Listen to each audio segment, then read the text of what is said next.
May 14th, 2026. That's 10. Today's a 2-day, which is surprising. Not really. The energy is kind of stagnant, not really moving. Like, I have goosebumps. It's just quiet. The birds aren't even singing now. I know that there's a potential for rain, like a 50% chance of rain, but usually the birds are out here singing good morning by now. So let's dive into the energy. And one more day. One more day for that Mercury Cazimi. Is that... No, that's today. That's today. Where's my book?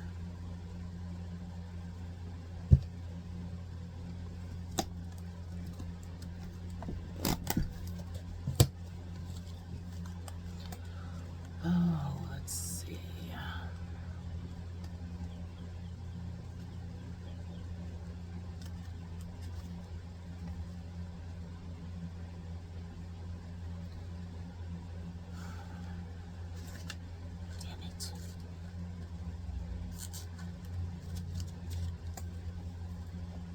Okay, let's see. Thursday is also the best date night of the week.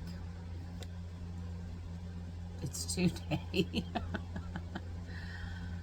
Although you may want to avoid Friday, as feelings could get easily hurt. Now I wonder if this thing talks about what these Kazimis mean.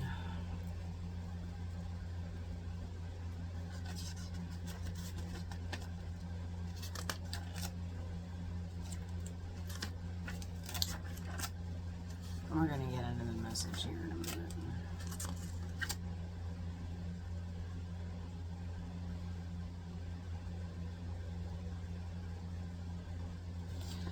Okay. All right. So if you have a partner or a loved one or friends, today is a good day to go do a date.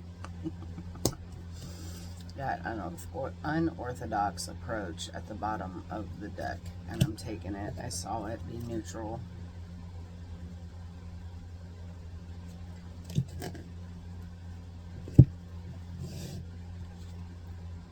Community. And the temple path. Okay.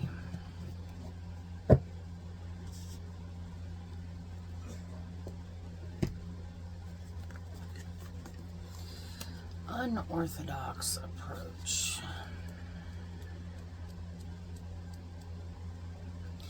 There are times when it's both practical and sensible to follow tradition, especially if the traditional process works.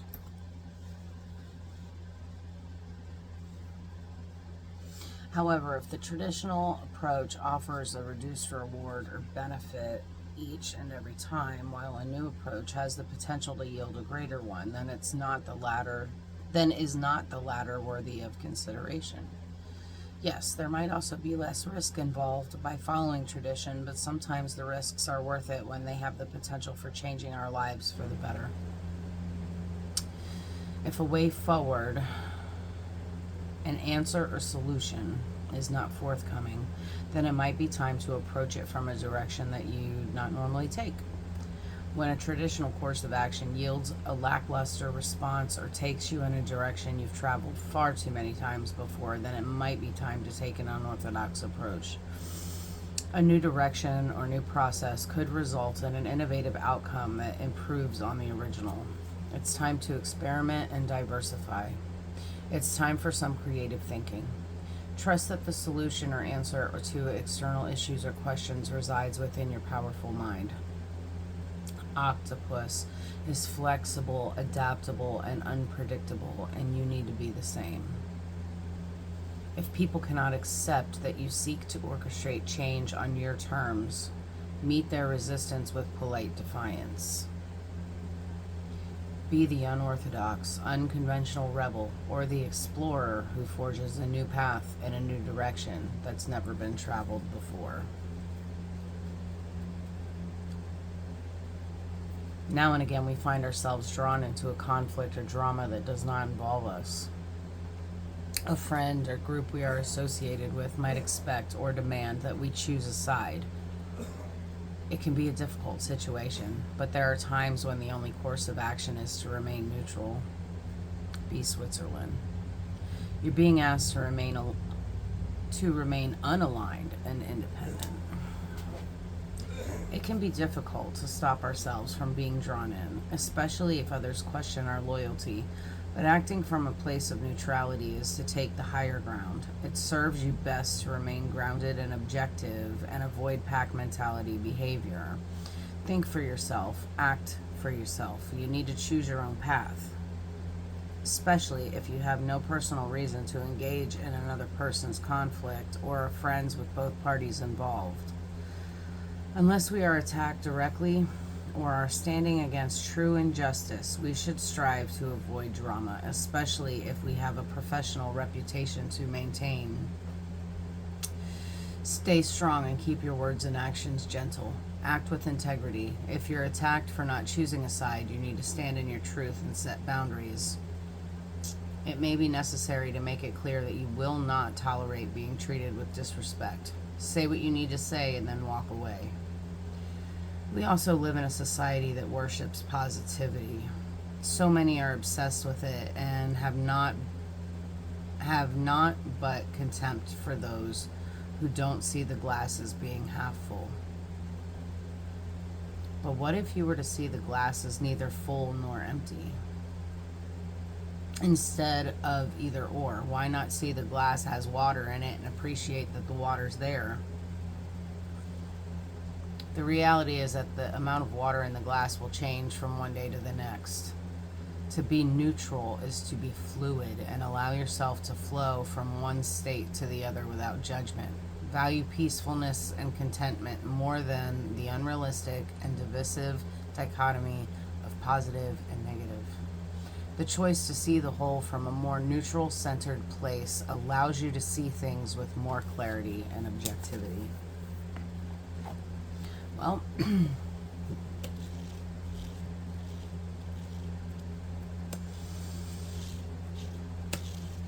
this is the underlying energy. To be neutral is the unorthodox approach because everybody always expects us to align with their viewpoints, their goals, their visions, their dreams.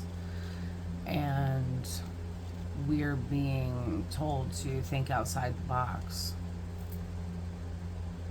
There is no this or that. It's all true. And we should be thankful for it. The temple path tells us that we are on the right path.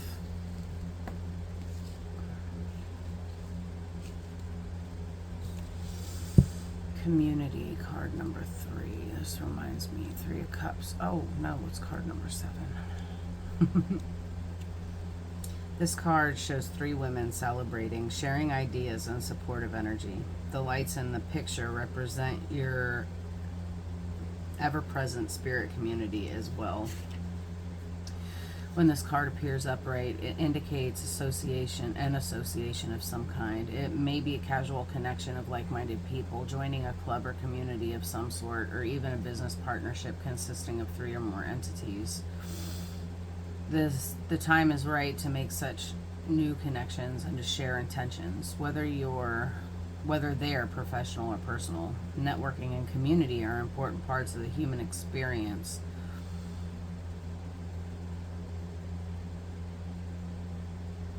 And the security and sense of connection can be beneficial to all. It's true that when several people join their intentions, it accelerates their power in the energetic realm. Receiving this card puts you on notice that the universe is sending some beneficial alliances your way.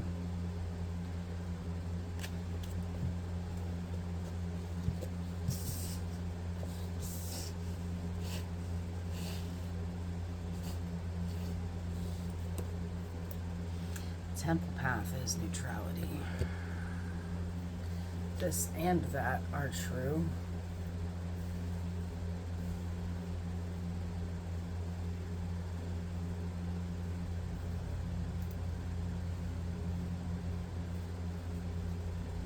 Let's see. Feed the vibes.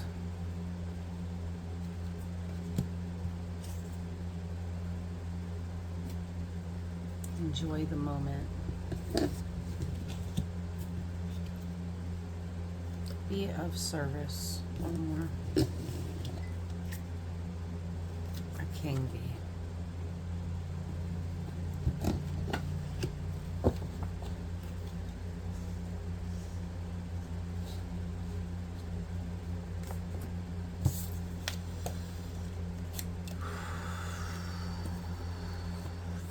Fabulous. Oh, I might need to get some cilantro and avocado today.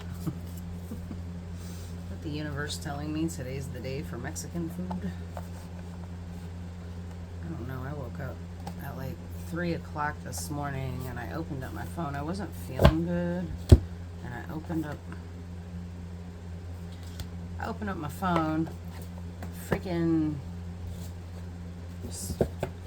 nobody was sleeping at 3 o'clock this morning, and I just did not feel good.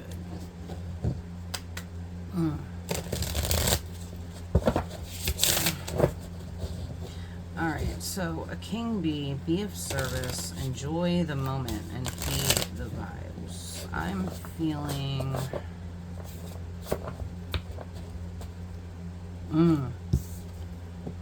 New moon in Taurus energy here.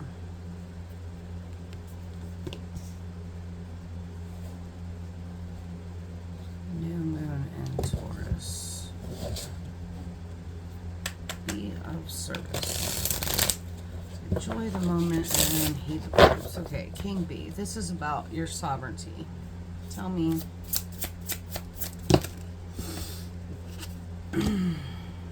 Five of Wands and the Emperor. Oh, how fitting. A King Bee and the Emperor. Aries energy. Five of Wands. There's that ego monster. A King Bee. Alright. Somebody's fighting against their sovereignty. I'm not worthy of myself, is what I'm hearing. Tell me about be of service. Nine of Wands. Be of service, but keep your boundaries strong. Enjoy the moment. The Devil.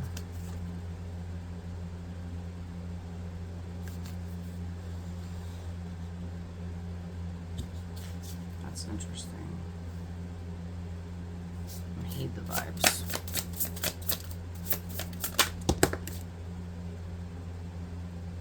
Tower.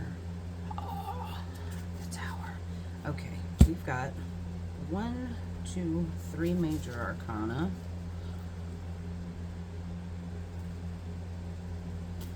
Ten of Wands. The bottom of the deck, sorry. 10 of Wands.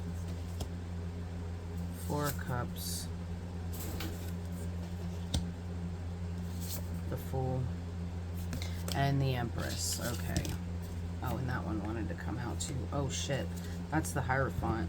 And we've got the Nine of Pentacles, and I'm going to keep it because this reminded me of Alice in Wonderland. Well.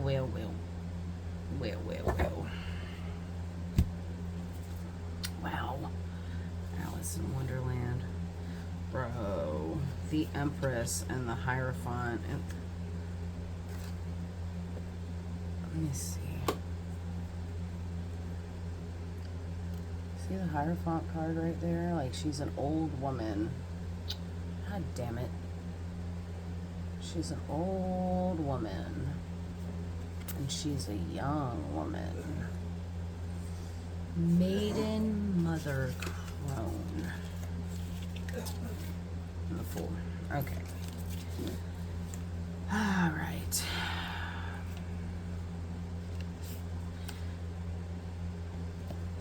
So it was in this order, right? It was the Ten of Wands, the Four of Cups, the Nine of Pentacles, the Fool, the Empress, and the Hierophant. Okay. A King B. Five of Wands, the Emperor. Be of service, the Nine. Okay, so Nine of Wands, I believe, is the only card in the tarot that is linked to Chiron. The wounded warrior, the wounded healer. Be of service. Your boundaries. This is about being mindful who you share your energy with. But then we've got, like, enjoy the moment here, too. And heed the vibes. So it's kind of hard to enjoy the moment when you're tangled up in your ego. I think we've got a warning here that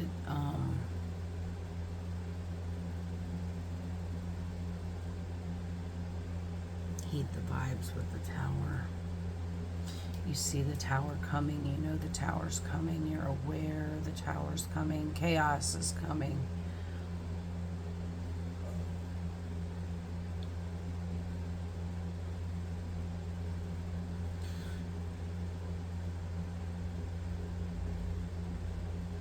There's a lot of ego here around your sovereignty. It's almost like you're needing, or somebody's needing to be in constant control, but the control, your ego's controlling you, and there's a Tower coming.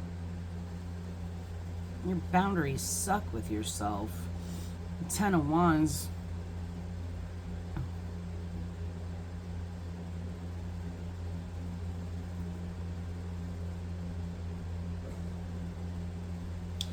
See, this Ten of Wands here is about forging your own wand. This Ten of Wands wants you to forge your own path. The Four of Cups, detachment.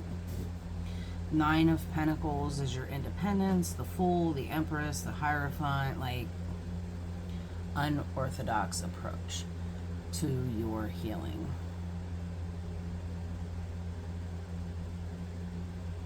Nine of Pentacles.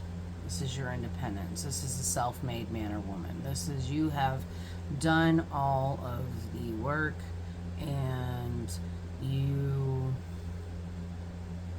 are self-sufficient in all ways. Pentacles are like the physical manifestation of the other three suits, okay?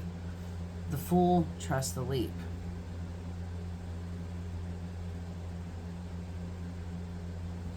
The Empress and the Hierophant. Well, we've also got the Emperor out here, so take it how it resonates. This either could be you and somebody else, or this could be the internal aspects of yourself needing to be balanced. The divine masculine and feminine doesn't have to be external.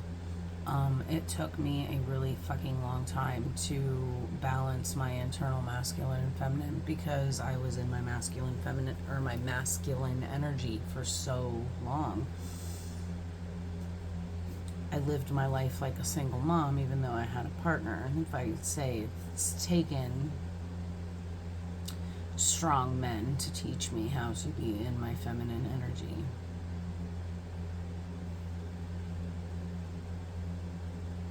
I was going to post something about that yesterday, and these aren't men that I've been in relationship with. This is my stepfather, people that I watch on YouTube, friends, clients. It has taken having conversations with strong men to teach me how to get into my feminine energy, to be able to submit, to allow that balance of giving and receiving, allowing just receiving generally, I sucked at that. Please don't give me anything. Don't help me. Don't hold a door open for me. Don't. Taking me a long time to learn that. The Hierophant here is about tradition, and I heard something about Maiden Mother Crone, because we've got the Empress and then the Hierophant, and these two cards are both feminine. So the Empress would be like the maiden energy, and then it's like balancing the three aspects of the feminine and also wrapping it up in tradition. This Hierophant, she's like the little witch in the woods with her little possum buddies. The skull of her ancestor. She is the shaman.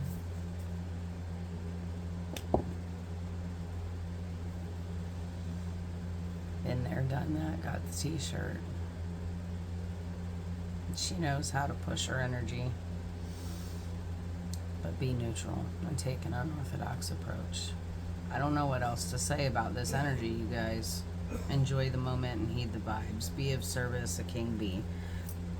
There's a masculine energy that is getting ready to get nailed with a tower moment.